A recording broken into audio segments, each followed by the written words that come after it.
예, 여러분 반갑습니다. 수요일 날 아침 여러분과 함께 골로새서의 말씀으로 함께 시작합니다. 그러고 보니까 이제 이번 주면 골로새서의 말씀이 끝이 나네요. 성탄 준비하는 이 대림절 기간에 에베소서의 말씀 그리고 골로새서의 말씀을 함께 나누는데요. 에베소서와 골로새서의 가장 중요한 부분이 무엇이라고 생각하세요? 예, 이제 며칠 남지 않은 시간 한 번 더 우리 말씀을 묵상하면서 정리하는 시간을 가졌으면 좋겠습니다. 오늘 말씀 골로새서 4장 2절부터 6절까지의 말씀입니다.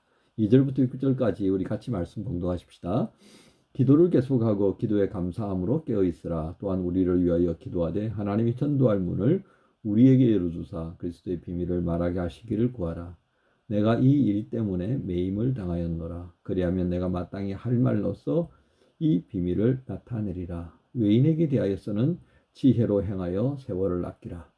너희 말을 항상 은혜 가운데서 소금으로 맛을 냄과 같이 하라. 그리하면 각 사람에게 마땅히 대답할 것을 알리라. 아멘. 오늘 말씀의 제목을 기도를 계속하고 감사함으로 깨어있으라. 기도를 계속하고 감사함으로 깨어있으라. 이렇게 제목을 정해봅니다. 여러분, 우리가 에베소서, 골로새서를 이제 묵상하면서 하나님께서 그리스도 예수를 우리에게 보내셨습니다. 그것은 바로 하나님께서 가지신 큰 사랑을 드러내기 위함이셨고요. 그래서 우리를 얼마나 사랑하는지 이제 알게 하시려고 하는 뜻이 담겼습니다. 왜 그랬습니까? 왜 그 큰 사랑을 예수 그리스도를 통해 보여주셨습니까? 허물과 죄로 죽었던 우리를 살리시려고 하셨습니다. 그 살리시는 과정이 바로 그리스도께서 몸으로 오시고 그리고 십자가에 달려서 죽으시고 그리고 부활하시고 성천하시는 그 과정을 보여주셨습니다. 그런데 놀라운 것은요, 그 그리스도 예수를 우리가 믿었다라고 하는 믿음 하나만으로 함께라고 하는 동일시의 은혜를 허락해 버리셨습니다. 이거 굉장하다, 그죠? 예. 내가 아버지 자식이 되었다는 그 이유 하나로, 그죠? 하나님 아버지의 자식이 되었다는 그 하나만으로 그리스도께서 죽으셨던 그 십자가에서 죄와 허물이 다 없어지게 만들었습니다. 죽으시고 부활하심을 통하여서 우리가 두려워했던 죽음의 사망의 사슬에서 끊어져 버리게 했습니다. 완전한 자유, 영혼을 우리에게 허락하셨다는 겁니다. 근데 그 영혼이 어떤 영혼입니까? 영광스러운 영혼이었습니다. 성천하시는 그 예수께서 하나님 아버지 우편에 앉아 계시는 그 모습을 우리로 하여금 보라고 하시는 이유가 무엇이겠습니까? 함께 동일시의 은혜를 입은 우리 모두가 이제 하나님의 자녀로서 이 땅에서 아버지께서 기뻐하시는 그 나라와 그 의를 위하여서 살아가는 그 삶의 마지막에는 그동안 우리가 귀로 듣고 영적인 안목으로 보고 믿음으로 확신했던 그 모든 것들이 과연 그러하다라고 하는 것을 확인시켜주는 영혼의 세계가 우리에게 약속되어 있는데 그 영혼의 약속을 보게 되는 날이 온다는 겁니다. 그래서 지난번 주일 말씀 전에 했던 것처럼 스데반은 그의 마지막 삶의 자리에 있어서 하늘을 우러러 볼 수 있었던 겁니다. 그래서 자신을 위하여서 응원하시면서 일어서 계시는 예수님의 모습. 성경에 일어서 계시는 모습을 보는 게 쉽지가 않습니다. 그런데 그곳에서 스데반은 자신을 향하여 일어서서 눈을 마주치면서 응원하는 예수의 모습을 보면서 환희에 찬 소리와 함께 그런 세상을 떠났던 겁니다. 우리 가운데 믿음으로 살아갔던 수많은 사람들이 그렇게 하늘을 바라보면서 이 땅에서의 수고, 그 수고로 말미암는 탄식과 힘겨움들을 이겨내며 살아갔고 또 살아가게 될 것입니다. 자, 이제 연말이 다가오는데요. 여러분 어떻습니까? 주변을 돌아보면요. 참 많이들 분주한 것 같아요. 며칠 전에 이런저런 일들을 좀 처리하느라고 시내를 나갔었는데요. 야, 정말 사람들 많이 나와서 다니시더라고요. 다 할 일이 있으시겠죠. 그런데 유난히 주말이 아니라 평일인데도 참 많은 사람들이 거리를 왕래하는 것 봅니다. 이유는 바쁜 일이 있으시니까, 그죠? 바쁜 일들이 있으시니까. 그런데 사실 어떻게 보면요.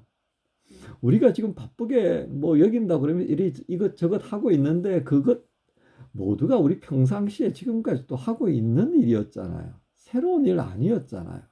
그런데 이게 한 해를 마무리하는 시점이 되고 나니까 괜시리 좀 분주해지는 것 같지 않습니까? 그렇죠?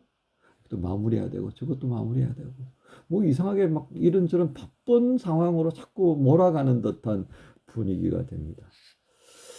실상은 어저께도 또 오늘도 내일도 할 건데 말이죠. 새해 지나고 난 다음에 또 할 텐데 말이죠. 그죠?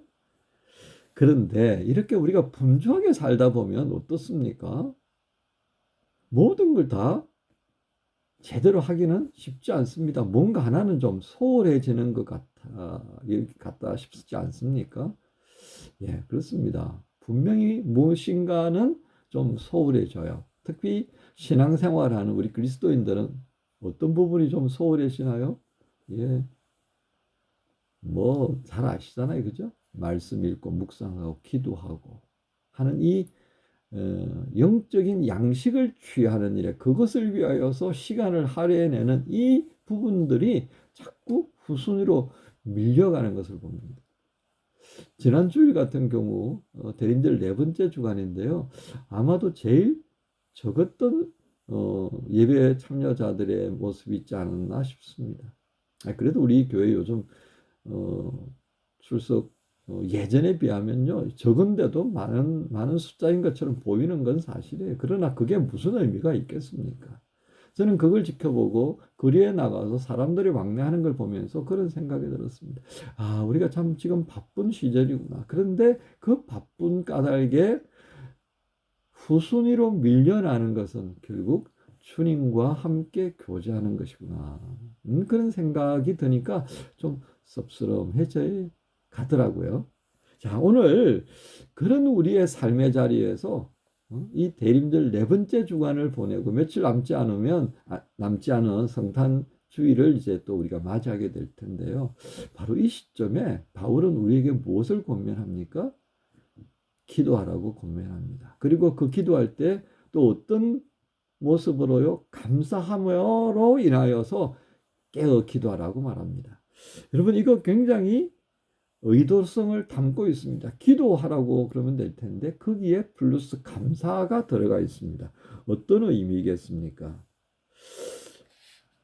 간단 명료합니다. 그것은 우리가 그 기도의 감사 제목을 담는다는 그것은 우리로 하여금 그 감사의 제목 하나하나가 주님의 사랑과 값없이 주시는 그 은혜가 얼마나 귀하게 여기고 있는가를 기억하고 깨어있게 만들어준다는 것입니다.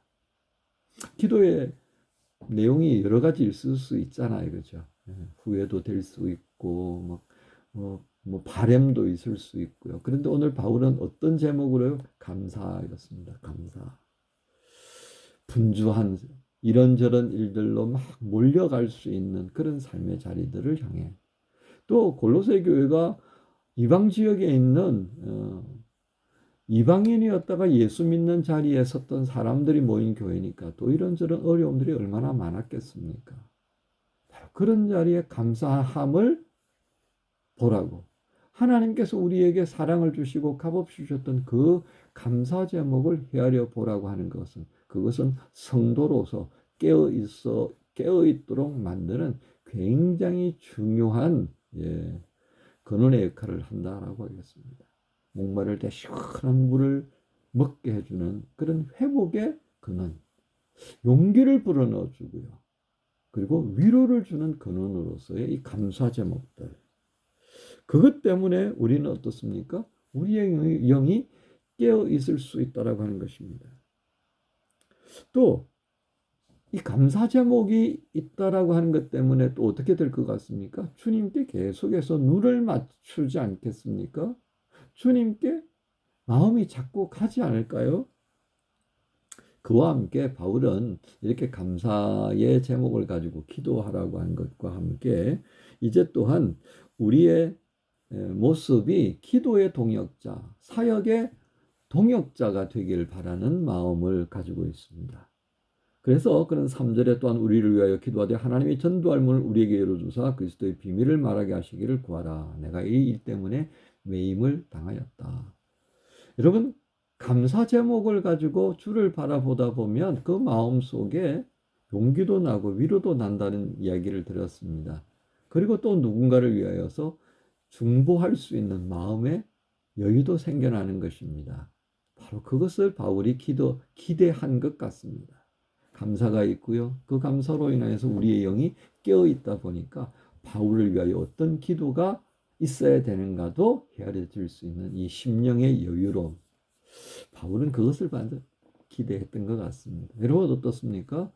여러분 우리 가운데에 기도에 도움이 필요한 이들이 참 많습니다. 아직은 우리 공동체가 많지 않은 식구들이기 때문에 조금만 관심을 기울이면요. 어떤 기도를 하고 있는지 우리가 알 수 있습니다. 이 바쁘게 지나가는 연말에 누군가를 위하여서 기도할 수 있다면 그거 참 아름다운 일이 아닐까 싶습니다. 내일 하기도 벅찬데 그래도 걸어가면서 뭔가 조금은 다르게 그 과정을 지낼 수 있는 여정들. 25일 날 또 그리고 그 다음 날 한 주간 동안 다른 도시에 가는 친구들이 있는 소식을 듣습니다. 그 기차 타고 가고 하는 가운데에 기도의 시간을 한번 가져보는 건 어떨까요? 달리는 기차의 창밖을 바라보면서 때로는 눈 덮인 들판도 지나갈 것이고요. 때로는 사람들의 얼굴들을 바라보는 시간도 있을 텐데요. 그때 여러분들의 기도의 제목이 필요한 이들을 한번 생각해 보면서 그들을 위해 중보하는 것도 참 아름답지 않겠습니까? 그리고 이렇게 감사의 제목을 가지고 기도하는 사람들의 입에서 나오는 말은 또 어떤 말이 될 수 있겠습니까? 5절의 외인에 대하여는 지혜로 행하여 세월을 아끼라. 너희 말을 항상 은혜 가운데서 소금으로 맛을 냄과 같이 하라. 그리하면 각 사람에게 마땅히 대답할 것을 알리라. 감사가 없으면요 마음이 참 딱딱해지는 것을 여러분 느낄 것입니다. 그러나 감사의 제목이 있으면요 마음이 따뜻해지는 것을 또한 느꼈을 것입니다. 그 마음 가지고 깨어있는 영적인 삶을 추구하는 이들이 그 입에서 나오는 말 참 지혜롭지 않겠습니까? 아무 생각 없이 던지는 말과 달리 말씀을 묵상하고 누군가를 위하여 중보하고 기도하는 그 입술에서 그냥 말이 튀어나오는 것은 조금은 오늘 이 성경하고 비추어 보면 조금은 다를 것 같습니다. 아무래도 오늘 이 말씀 너희 말을 항상 은혜 가운데서 소금으로 맛을 냄과 같이 하라. 이 말씀이 이루어지는 입술이 되지 않겠나 싶습니다. 여러분, 수요일 아침에 또 대하게 되는 말씀, 기도를 계속하고 감사함으로 깨어 있으라. 오늘 이 주제를 묵상하시면서 오늘 4장 2절부터 6절까지 주시는 이 말씀, 대림절 마지막 주간을 보내면서 우리에게 또 들려주시는 주님의 부탁의 말씀 묵상하시면서 또 한번 주의 뜻을 이루어드리는 복된 수요일 되기를 우리 주님 예수님의 이름으로 축복하며 권합니다. 주님 감사합니다. 날마다 기도하며 우리 안에 허락하신 감사의 제목을 되새김질해야 하는데 분주함이라는 이유 때문에 자꾸 뒤로 밀리는 모습을 보게 됩니다. 주님, 우리의 모습 언젠가 주님과 함께 대면할 날이 있을 텐데 그때 우리가 부끄러운 마음으로 주님을 대면하기는 그 모습을 원치 아니하시기에 바울을 통해 기도하고 감사함으로 깨어있으라 당부하신 줄로 믿습니다.